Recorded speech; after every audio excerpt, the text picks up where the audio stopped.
आज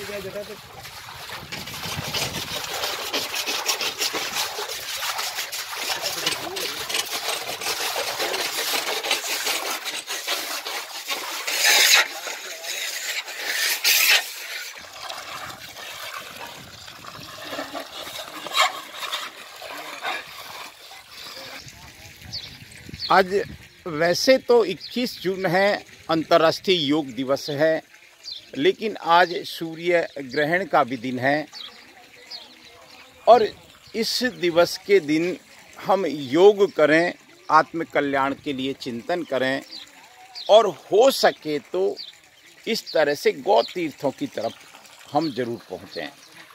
आज कुछ बालक हैं, बालिकाएं हैं, कुछ मातृशक्ति और गौ भक्त हैं जो हमेशा इस तरह का काम करते हैं। यहाँ कई सारे ओडू हैं, जितना भी गौवंश है उनको शुद्ध और साफ सुथरा पानी मिले उसके लिए ये प्रयास करते हैं। हमने बीच में भी कई बार आपको ये सारा दिखाने की कोशिश की थी। ये यहाँ वैसे कई बाड़े हैं, कुछ कार्यकर्ता करते हैं, कुछ कार्य सरकार करती है क्योंकि ये सरकारी अधीनस्थ गौशाला है, और कुछ कार्य भामाशाह करते हैं। ये एक पार्ट है इस अर्बुदा गौशाला का। अभी चूँकि खाली इसको रखा है, सुबह के वक्त सारे हमारे नंदियों को उधर शिफ्ट कर देते हैं ताकि इस जगह की साफ़ सफाई हो जाए और यहाँ से साफ़ सफाई, ओडू, गवाण और ये जो पूरा का पूरा सिस्टम है। यहाँ कुछ लोगों में बड़ा जोश है, कुछ लोगों में बड़ा उत्साह है गौ सेवा के प्रति, और वो उत्साह हम लगातार देखते हैं, यहाँ समय समय पर आकर देखते हैं। अब इस संपूर्ण अर्बुदा गौशाला को हर एंगल से देखने की कोशिश करें। इसमें सबसे बड़ा एंगल तो ये है कि विशाल विशाल क्षेत्र में फैली हुई अर्बुदा गौशाला जो सिरणवा की खूबसूरत तलहटी के बीच, मतलब तलहटी के नीचे नीचे बहुत लंबे क्षेत्र में फैली हुई है, ये इसकी खूबसूरती है। दूसरी खूबसूरती ये है कि यहाँ सिरोही की आस्था है। तीसरी खूबसूरती यह है कि अनेक लोगों का इसमें योगदान रहा है। जितना संभव है वो हो रहा है, जितना संभव है। यहाँ का पूरा जो वातावरण है वो बहुत कमाल का है। वो उसके लिए हम सदैव यहाँ की प्रशंसा भी करते हैं, यहाँ का गुणगान करते हैं। लेकिन इसमें बहुत अपडेट की आवश्यकता है। बहुत स्पष्ट रूप से, बिल्कुल गैर राजनीतिक तरीके से हम इस बात को विनम्रता से कह सकते हैं, कह रहे हैं, और जिला प्रशासन इस बात को अपने अपने ढंग से अनेक बार एक आह्वान के रूप में भी कहता है। 2 दिन पहले भी एक मीटिंग हमने देखी थी, हम भी उसमें संयोग से थे कार्यकर्ता के रूप में।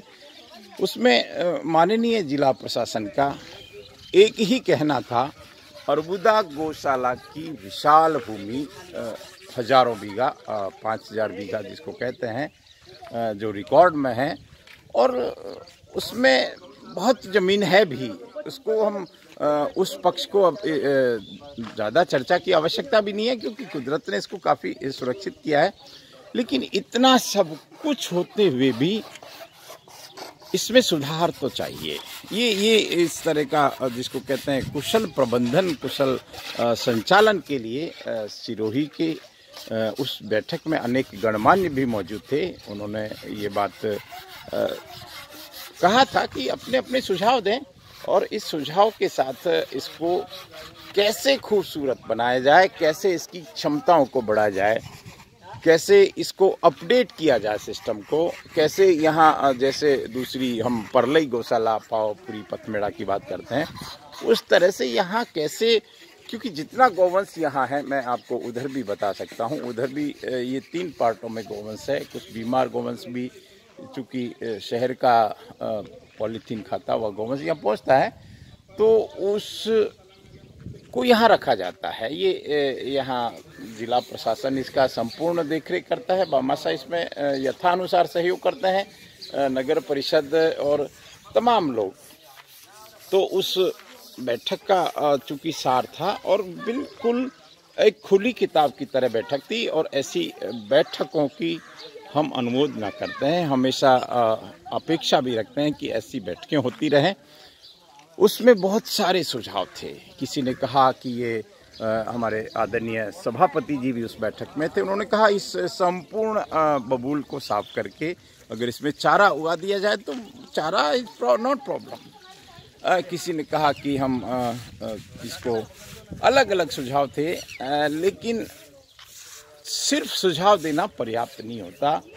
ये सच है, ये सच है साहब। ये सुझाव बहुत दिए जा सकते हैं, लेकिन उनका इम्प्लीमेंटेशन, जिनको हम एक्शन मोड की बात करते हैं, वो कैसे हो, और उसी एक्शन मोड को मद्देनजर रखते हुए प्रशासन की ये पहल थी।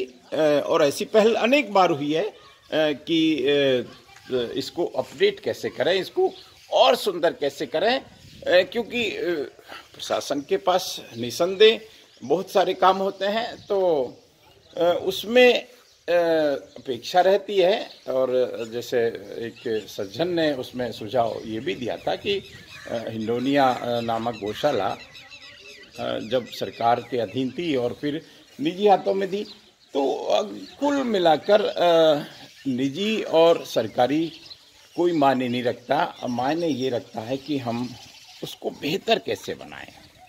तो यहाँ हम एक आरके ट्रस्ट को बीच में लाते हैं और बहुत विनम्रता से लाते हैं।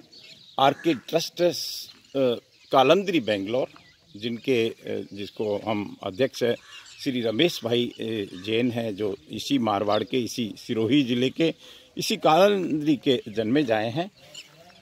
उन्होंने अपना एक सुझाव दिया, विनम्रता से सुझाव दिया। मैं भी उस सुझाव से इत्तेफाक रखता हूं, और इत्तेफाक नहीं, उसको मैंने भी पढ़ा है। उनके कुछ बिंदु थे, उनके कुछ स्पष्ट रूप से कहना था कि हम गौ सेवा बड़े स्तर से करें। हम गौ सेवा इस रूप में करें कि यहाँ चारे का कभी अभाव ना हो।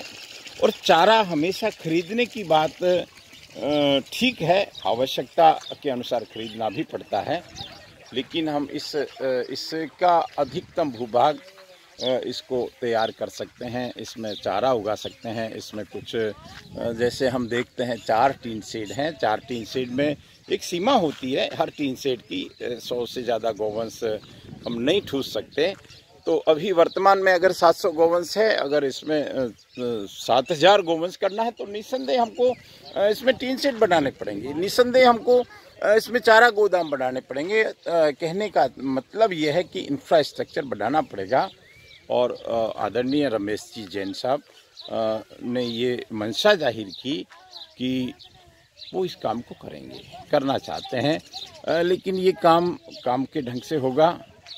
इस वीडियो के माध्यम से मैं इस बात को आज के दिन, आज अंतर्राष्ट्रीय योग दिवस, आज सूर्य ग्रहण भी है, आज काफ़ी अच्छा दिन है और सुबह का चूँकि वातावरण है, तो इस पे सिरोही को जरूर चिंतन करना चाहिए।